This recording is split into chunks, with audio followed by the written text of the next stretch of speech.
वृत्ति, प्रवृत्ति और परवृत्ति। वृत्ति, प्रवृत्ति और परवृत्ति, तीनों में वृत्ति है और तीनों अलग अलग। इन तीनों में हम अच्छी तरह से समझेंगे। वृत्ति हमने चर्चा की थी, ये तीनों आध्यात्मिक विकास के क्रमिक सत्रों को दर्शाते हैं। मतलब 3 स्टेप हैं ये, 3 स्तर हैं ये। आइए इन्हें गहराई से समझते हैं, विशेषकर ब्रह्मा कुमारी ज्ञान के दृष्टिकोण से। नंबर 1, वृत्ति, जिसे अंग्रेजी में कहा जाता है इंटेंशन, इंटरनल स्टेट। और हमने ये देखा था ये कब बनती है। वृत्ति का अर्थ है हमारी आंतरिक मनोवृत्ति, संकल्पों की शक्ति, दृष्टि और भावना। वास्तव में वृत्ति अभिव्यक्ति में दृष्टि आती है, अभिव्यक्ति में भावना आती है। ये आत्मा की सूक्ष्म स्थिति है जो सोच, बोल और कर्म के पीछे की शक्ति है। मतलब सोचने के भी पीछे की शक्ति है, बोलने की भी पीछे की शक्ति है, कर्म की भी पीछे की शक्ति है, दृष्टि की भी पीछे की शक्ति है। हम इसे दृष्टिकोण बोलते हैं, परंतु दृष्टि के पीछे का कौन, दृष्टि के पीछे कौन है, किस आधार पर हमारी आंखें तो यही है। अब मेरा दृष्टिकोण अच्छा है तो मैं उसे भाई की दृष्टि से देखूंगा, नहीं तो बहन की दृष्टि से देखूंगा, नहीं तो गंदी नजर से देखूंगा। ये मेरी वृत्ति पर निर्भर है। ये तीनों वृत्तियों को अलग अलग दिखाता है। मेरी वृत्ति कैसी है, और मेरी वृत्ति का आधार हम जानते हैं, हमारे सारे संस्कार मिलाकर ही जो रूप बनता है उसे वृत्ति कहते हैं। अब है शुद्ध वृत्ति इज इक्वल टू शुद्ध विचार प्लस आत्मिक दृष्टि। शुद्ध विचार के साथ आत्मिक दृष्टि जोड़ेंगे तो बनेगी शुद्ध वृत्ति। यदि शुद्ध विचार है परंतु देह की दृष्टि है तो वो अशुद्ध वृत्ति हो जाएगी। शुद्ध विचार भी देह की दृष्टि के संपर्क में आते ही देहिक दृष्टि यदि प्लस हो गई तो अशुद्ध वृत्ति हो जाएगी, आत्मिक दृष्टि प्लस हो गई तो शुद्ध वृत्ति हो जाएगी। जैसी वृत्ति वैसा प्रभाव। वृत्ति से सेवा होती है, और जैसी मेरी वृत्ति होगी वैसी सेवा होगी। एग्जाम्पल दिया बाबा ने, बाबा की याद में स्थिति वृत्ति से ही चारों ओर शांति और पवित्रता की तरंगे फैलती हैं। प्रवृत्ति, फील्ड ऑफ कर्मा। प्रवृत्ति किसे कहते हैं? Field of Karma, interaction in relationship,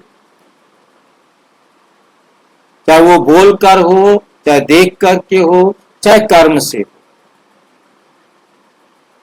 interaction in relationship मतलब रिश्ते में हमारा जो भी आपस में लेन देन होता है वो प्रवृत्ति कहलाता है।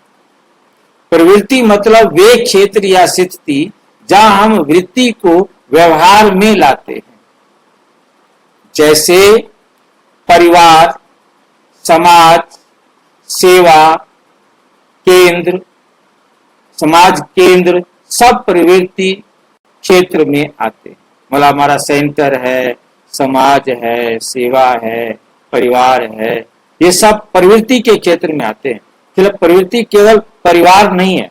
परिवार के साथ हम जिन लोगों के साथ मिलकर कोई कार्य करते हैं, समाज में जिसमें हम रहते हैं, या सेंटर जहां हम क्लास करते हैं, ये सब हमारा परिवार है।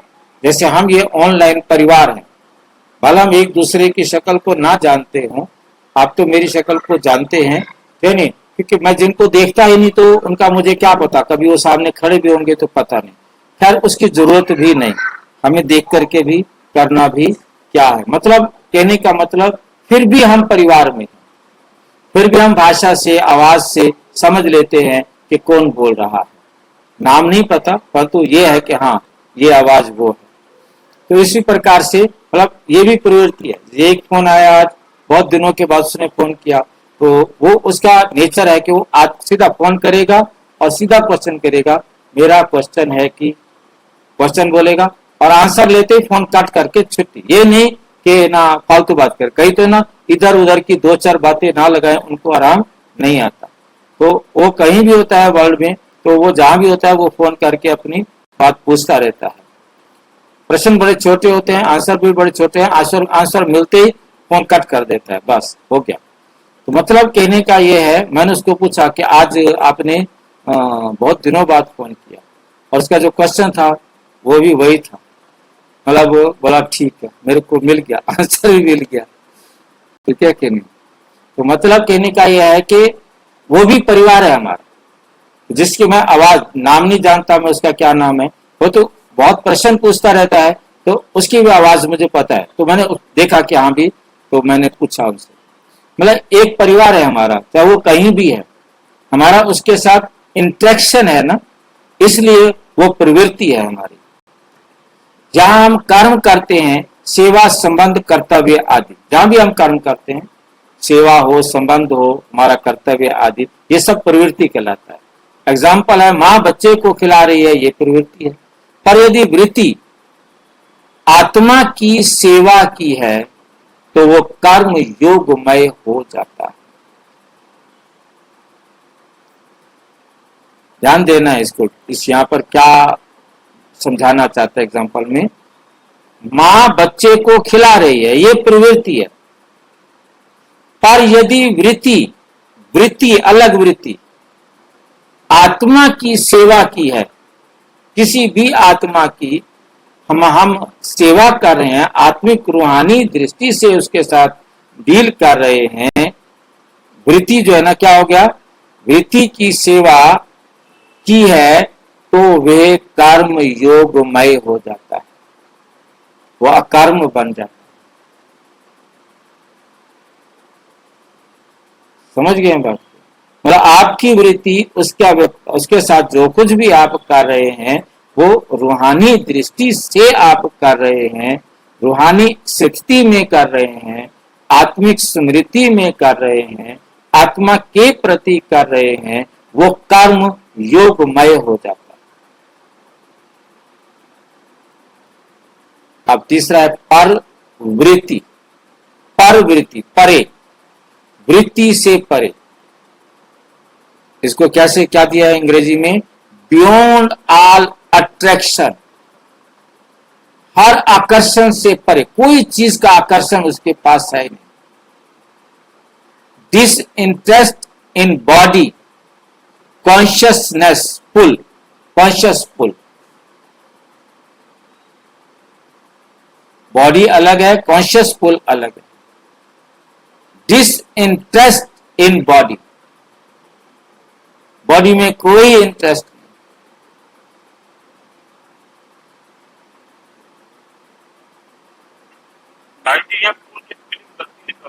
हाँ जी, पुल का स्पेलिंग गलती लिखा हुआ है। क्या लिखना चाहिए?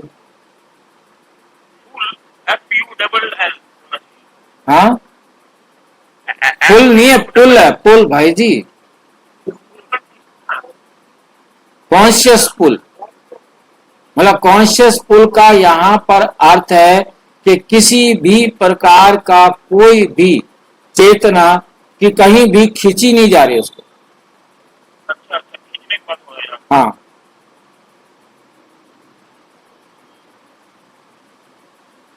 कोई कॉन्शियस, कोई भी चेतना उसको अपनी तरफ खींच नहीं सकती, कॉन्शियस पुल नहीं है उसके पास। यहां आगे समझ में आ जाएगा। परवृत्ति का अर्थ है सभी प्रकार की बाहरी आकर्षणों से देह अभिमान या इंद्रियों की इच्छाओं से परे वृत्ति, इन सब इच्छाओं से परे है उसकी वृत्ति। उसकी वृत्ति में दुनिया की कोई चीज आ ही नहीं रही,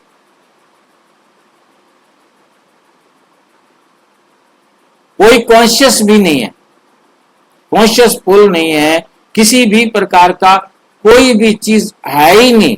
मेरी वृत्ति बाबा की श्रीमत पर इतनी हो गई है, ये शरीर तो क्या, संसार की कोई भी वस्तु, कोई भी चीज मेरे आकर्षण क्षेत्र में नहीं है।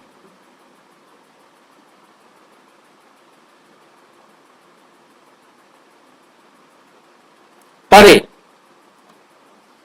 जब वे स्थिति है जहां आत्मा निष्प्रह, निर्लेप, कोई उस पर लेप नहीं है, केवल परमात्मा की याद में स्थित हो जाए, बस उसे सिवाय परमात्मा के और कुछ भी याद नहीं। इतना बड़ा शब्द है परवृत्ति। वृत्ति, प्रवृत्ति और परवृत्ति।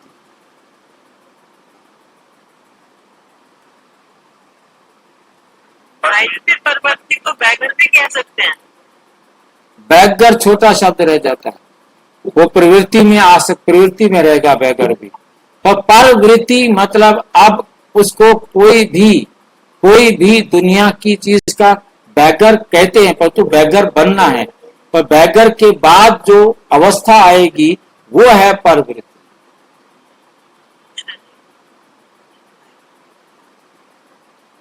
प्रिंस बनने से पहले, बैगर बनने के बाद और प्रिंस बनने से पहले जो अवस्था है उसे कहते हैं परवृत्ति।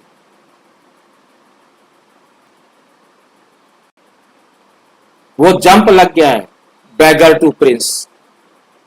जो बैगर टू प्रिंस के बीच में रह गया है वो परवृत्ति है। बीज का फूल है भाई, ऊपर जाने के लिए।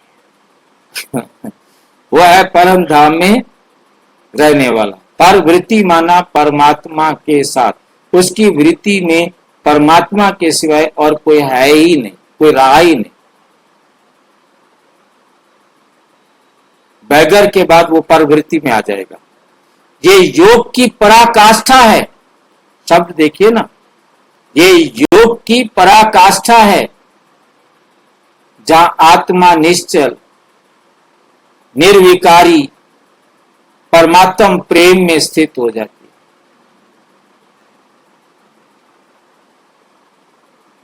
है। एग्जाम्पल दिया है, जैसे तपस्वी आत्मा जिसे कोई भी सांसारिक आकर्षण छू भी नहीं सकता,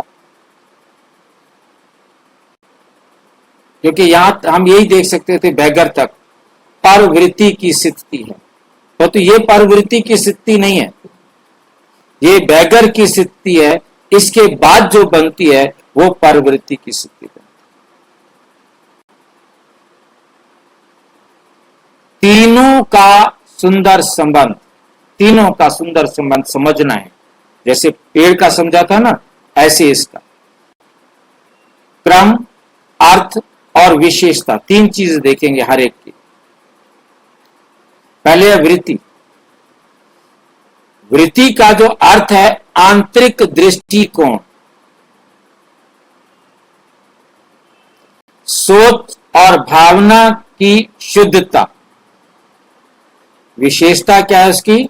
सोच और भावना की शुद्धता, यह है वृत्ति की विशेषता। और ये जो रंग चेंज करके लिखा है ये है अर्थ। प्रवृत्ति का अर्थ है कर्म क्षेत्र, कहीं किसी एरिया में जो भी हम कर्म करेंगे, लेन देन करेंगे, संबंधों में योग युक्त स्थिति। प्रवृत्ति में संबंधों में योग युक्त स्थिति, ये विशेषता है प्रवृत्ति की। और परवृत्ति वैराग्य और परमात्म एकत्व, परमात्मा के साथ जुड़ा हुआ, ये इसका अर्थ है। निर्विकारी अडोल स्थिति। आध्यात्मिक अर्थ और लक्ष्य, पहले वृत्ति को शुद्ध करो, विधि बता रहे, फिर प्रवृत्ति में स्थिति रहते हुए योग युक्त बनो और अंत में परवृत्ति की स्थिति में स्थित हो जाओ। यही है पुरुषार्थ का क्रम, यही है पुरुषार्थ का क्रम। मुरली में कैसे दिया? वृत्ति सेवा का साधन है, वृत्ति सेवा का साधन है, प्रवृत्ति मर्यादा का क्षेत्र है और परवृत्ति अवस्था का शिखर। शिखर समझते हैं ना? टॉप, ऊंची अवस्था है, अवस्था का शिखर है, बस उसके बाद कुछ नहीं, फाइनल। यही मजा आ जाए। अव्यक्त मुरली के ये महावाक्य। अच्छा, ओम शांति। और विस्तार से जानने के लिए प्रजापिता ब्रह्मा कुमारी ईश्वरीय विश्वविद्यालय के किसी भी सेवा केंद्र पर संपर्क करें और यदि कोई प्रश्न है तो 9213106986 पर केवल टेलीग्राम करें, 9650692270 पर केवल व्हाट्सएप करें, फोन नहीं। ओम